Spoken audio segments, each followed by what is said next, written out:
రామారావు గారు, ఆస్కార్ అవార్డులో ఒక కన్ఫ్యూజన్ నెలకొని ఉంది. ఎవరికేం అర్థం కావట్లేదని కొన్ని వార్తలు వస్తున్నాయి. ఏంటి కన్ఫ్యూజన్? ఎందుకు అంత కన్ఫ్యూజన్? ఇప్పుడు ఆస్కారు ఎవరికి వచ్చిందో తెలియదమ్మా. ఎందుకంటే నాకు కూడా తెలియటం లేదు. ఆస్కారు నాకు తెలిసి ఎవరు, కీరవాణి గారు, ఒక్కొక్కరు ఆస్కార్ అవార్డు కీరవాణి గారికి, ఈయన ఎవరు మన చంద్రబోస్ గారికి వచ్చిందని అంటున్నారు. అదేంటి ఇదంతా డైరెక్టర్ చేసిన రాజమౌళి గారికి వచ్చిందని కొంతమంది అంటున్నారు. ఇద్దరికి కలిపి డాన్స్ చేసినందుకు రామ్ చరణ్కి, జూనియర్ ఎన్టీఆర్కి వచ్చింది అంటున్నారు. మళ్ళీనేమో లేదా కొరియోగ్రాఫ్ ప్రేమ్ రక్షిత్కి వచ్చింది అంటున్నారు. పాట పాడిన రాహుల్ సిప్లిగంజ్కి వచ్చింది అంటున్నారు. పాట పాడిన రాహుల్ సిప్లిగంజి తర్వాత కాలభైరవికి వాళ్ళిద్దరికి వచ్చింది. కరెక్టే. వీళ్ళు ముగ్గురికి వచ్చిందా మిగతా వాళ్ళకి వచ్చిందా అన్నది కన్ఫ్యూజను. ఆ క్లారిటీ ఇస్తే బాగుంటుందని నా ఉద్దేశం అన్నమాట. రాత్రి చాలామంది ఫోన్లు చేసి అడిగారు నాకు ఎవరికి వచ్చిందని, ఎందుకు వచ్చిందని, ఏ పాటకు వచ్చిందని. అన్నీ తెలిసినప్పుడు కూడా కన్ఫ్యూజన్ ఉంది. అంతెందుకు, ఆస్కార్ అవార్డు గెలుపొందిన వారు Keeravani for music, natural music, తర్వాత ఏమో చంద్రబోసు ఫర్ లిరిక్ రైటింగ్, తర్వాత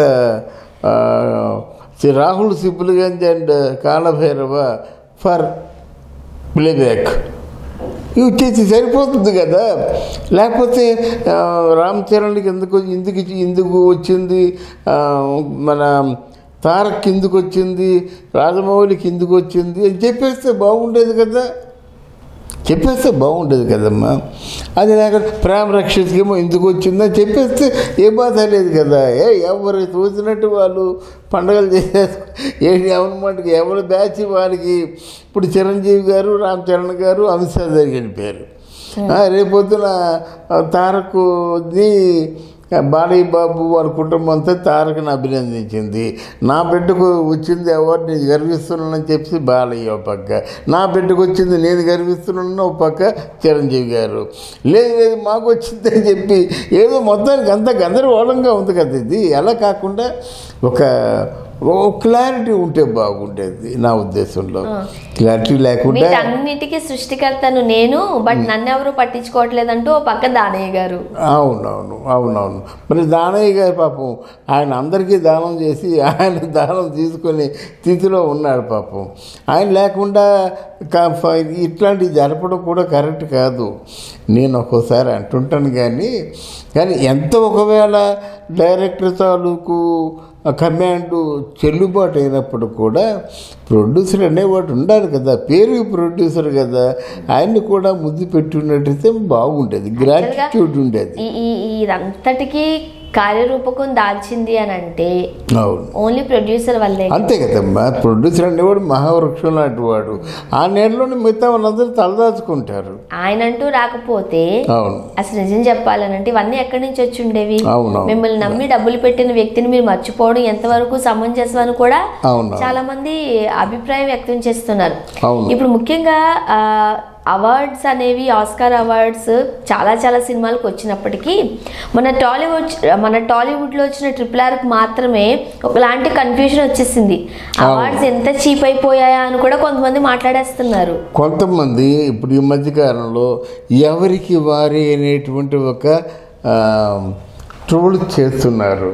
ఏంటి ఎవరికి వారి అంటే రామ్ చరణే, ఈయన తారక్కి రాజమౌళి, దానయ్య అంటున్నారు.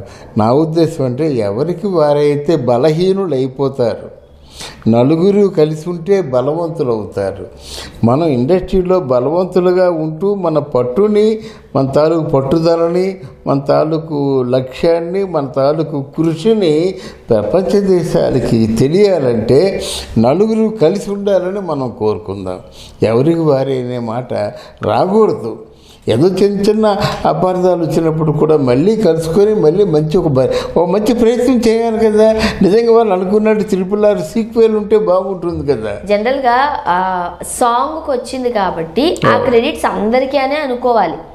ఎందుకంటే అంత మంచి పాటను రాసిన చంద్రబోస్ గారికి రాస్తే సరిపోతుందా, దానికి మంచి మ్యూజిక్ అందించిన కీరవాణి గారికి, రైట్, వాళ్ళిద్దరైతే సరిపోతారా? వీళ్ళిద్దరూ కూడా మంచి కాస్ట్యూమ్స్ వేసుకుని ఆ మ్యూజిక్ తగ్గట్టు కాలు కదిపారు కాబట్టి వీళ్ళకి.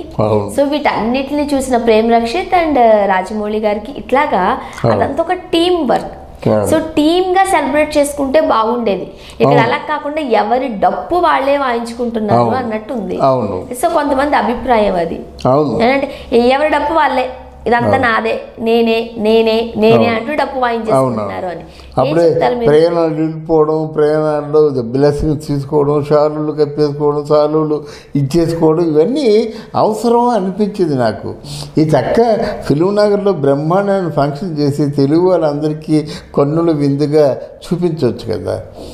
అంటే దాన్ని చూసిన తెలుగు ఇండస్ట్రీలో కొద్దిమందికైనా ఆ పౌరుషము, ఆ పంతము, ఆ ప్రభావం పడవచ్చుగా, వాళ్ళు కూడా అవార్డులు కైవసం చేసుకోవచ్చుగా.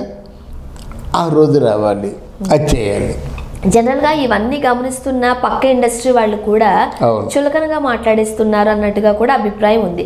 వీళ్ళందరూ ఒక్క మాట మీద ఉండుంటే డబ్బులు పెట్టుకొనేసుకున్నారు అని బాలీవుడ్ వాళ్ళు మాట్లాడడం, కొంతమంది అసలు స్పందించకపోవడం, సో ఇవన్నీ వీళ్ళ బిహేవియర్ వల్లే జరుగుతుంది అన్నట్టుగా కొంతమంది వాదన. మీరు ఏకీభవిస్తారు? 80 కోట్లకి అయిపోతే నిజంగా అవార్డు వచ్చేలాగుంటే 100 కోట్లు ఇచ్చేవాళ్ళు ఉంటారు, 200 కోట్లు ఇచ్చేవాళ్ళు ఉంటారు. కానీ ఇవన్నీ తెలివి తక్కువ మాటలు, వారవలేని మాటలు అవి. అంటే కళ్ళు చూసారా, కళ్ళు అంటే ఆ తాలూకు వైభవాన్ని చూసి కళ్ళు కుట్టుకుంటారు కొంతమంది. అటువంటి మాటల మాట అలా ఉండకూడదు. ఎంతైనా విజయం విజయమే కదా. విజయాన్ని సిన్సియర్గా అది అంటే సెలబ్రేట్ చేసుకోవాలి. కానీ ఇంత కన్ఫ్యూజన్గా ఏ విజయం ఉండదు. అంతే, తల మాట అంటున్నారు. ఇప్పుడు మనమే కన్ఫ్యూజ్ అయినట్టయితే ఇంట్లో ఉన్నవాళ్ళు, ఆ లేడీస్ కానీ ప్రేక్షకులు కానీ వాళ్ళంతా కన్ఫ్యూజ్ అవుతారు. అంతే కదా. అందువల్ల ఈ కన్ఫ్యూజన్ లేకుండా సిన్సియర్గా ఫంక్షన్ అవార్డు తీసుకురావడంలో రాజమౌళి గారికి ఎంత క్రెడిట్స్ ఇచ్చారో, ఎవరికి వారే సెపరేట్ రూట్ అయిపోవడానికి కూడా ఆస్కారం ఇచ్చింది రాజమౌళి గారి బిహేవియర్ అంటూ కొంతమంది విమర్శకులు చెబుతున్నారు. కరెక్ట్. ఆయనకి ఏం తెలిసింది కాదు, ఎవరిని పట్టుకోవాలి, ఎవరిని ఏం చేయాలో, ఎవరిని ఫోకస్ చేయాలో అదేం తెలిసింది కాదు కనుక కొంచెం దెబ్బతిన్నాడు. అది సో అలా జరగకుండా అందరూ ఒక్క తాటి మీద ఉండి మంచిగా సెలబ్రేషన్స్ చేసుకుంటే బాగుండేదేమో. అవును, అంటే కలిసి ఉంటే బలం అమ్మా, కలిసి ఉంటే బలం, యూనిట్కి బలం అన్నమాట. Thank you so much. Thank you అమ్మా, థ్యాంక్ యూ వెరీ మచ్.